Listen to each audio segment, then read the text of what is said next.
del científico ruso que encontró manuscritos sobre ovnis y extraterrestres antiguos en los archivos secretos del Vaticano. Muchos de nosotros nos hemos preguntado alguna vez qué hay en estos kilómetros de bibliotecas, de libros, de registros bajo el Vaticano y bajo llave, ¿verdad? Hablaremos del profesor Henryk Luftin.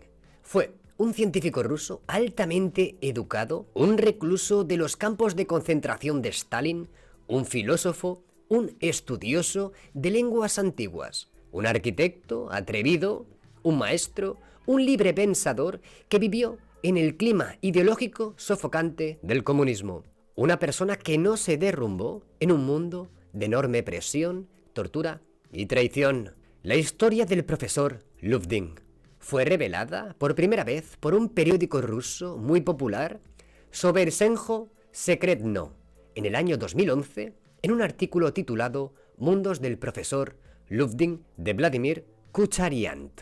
El profesor Luftin estudiaba los etruscos. Hablamos de una cultura antigua, pero no mucho. Al 700-300 a.C. en Italia, en la parte norte. Yo os avanzo que él creía que muchas de las religiones actuales, entre ellas cristianismo, islam o judaísmo, están muy, vamos a decir, no manipuladas, sino influenciadas, por ejemplo, por los etruscos. Ejemplo, los ángeles, seguro que os suenan, alados, ¿de acuerdo? Fijaros en esta imagen de aquí. Estos señores es de la cultura etrusca. ¿Tiene alguna similitud con un ángel que tipificamos o que vemos en cualquier libro religioso? La verdad es que similitud tiene un poquito. Bien, todas estas extrañas afirmaciones que vamos a escuchar hoy sobre Luftin surgieron de la lectura de los archivos secretos del Vaticano, ahora conocidos como archivos apostólicos del Vaticano.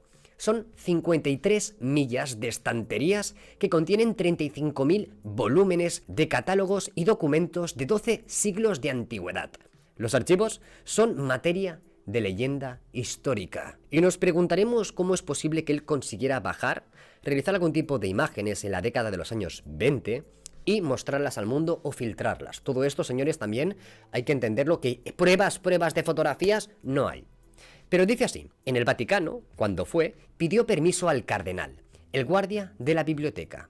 Como uno de los argumentos, citó, ojo, una terrible maldición italiana. El cardenal, enfurecido, quiso echarlo, pero cuando Luftin comenzó a revelarle apresuradamente la etimología y el significado esotérico de esta maldición, ojo, y desde la visión de los etruscos, esta maldición no tiene nada que ver, al contrario, impresionó a este cardenal y le dejó acceder e incluso fotografiar algunos libros. Según la información que circula por la red, ¿qué pudo sacar en claro? Voy a tocar unos cuantos puntos. El primero de todo, en el Vaticano, Henryk estudió muchos manuscritos antiguos que hablaban de extraterrestres que visitaban la Tierra.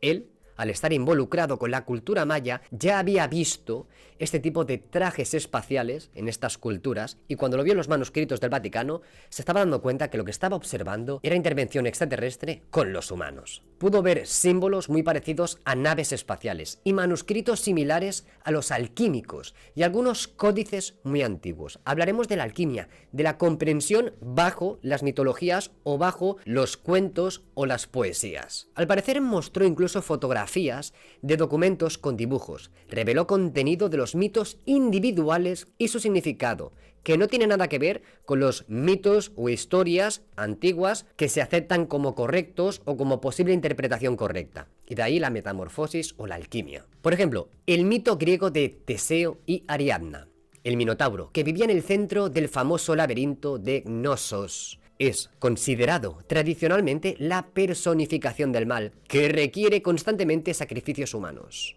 El Minotauro de Luis es una imagen de la sabiduría escondida en el laberinto de nuestro mundo. El laberinto es la vida misma.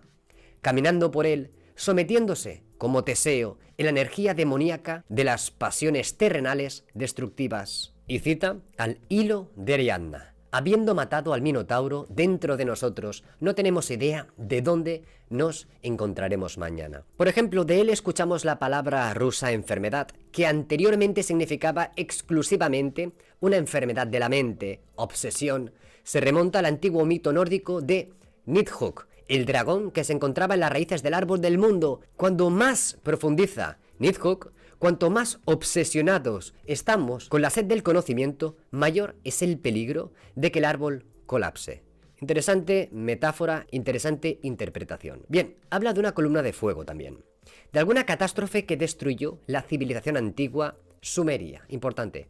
Henrik mostró fotografías que tomó en las murallas de la fortaleza de Babilonia, derretidas por una temperatura monstruosa, a una altura de 1,5 metros. Él creía que se trataba de una explosión nuclear o atómica. Hablaba de los sumerios, que no se parecían en nada, el dialecto era totalmente diferente a las tribus circundantes. Se desconoce cuándo y dónde llegaron a Mesopotamia, pero ya a mediados del cuarto milenio antes de Cristo hay registros. Estaba muy interesado con la cultura sumeria. Habla de el salto, la evolución en todos los niveles de la cultura sumeria, lo anterior y hacia dónde se fue, ¿no? La incorporación de este tipo nuevo de escritura, totalmente desconocido, y que luego fue evolucionando. Él comenta incluso los saltos desde los sumerios, los babilónicos, los acadios, o incluso los persas, o incluso la llegada del mismísimo Alejandro Magno. Es decir, ha habido una evolución. Pero en algún momento toda esa información se perdió, se esfumó, y no fue hasta el siglo XIX que empezamos a encontrar esas tablillas de arcilla con ese folclore, esas divinidades tan increíbles. Toda esa información, todo ese folclore, ¿dónde se registró? ¿Se quemó? ¿Se perdió? ¿O se escondió? Otro de los grandes puntos que dice Heinrich es con referencia a las pirámides en sí. Dijo que la gente de hoy, es decir, nosotros, o al menos en el siglo XX, no comprende su significado esotérico.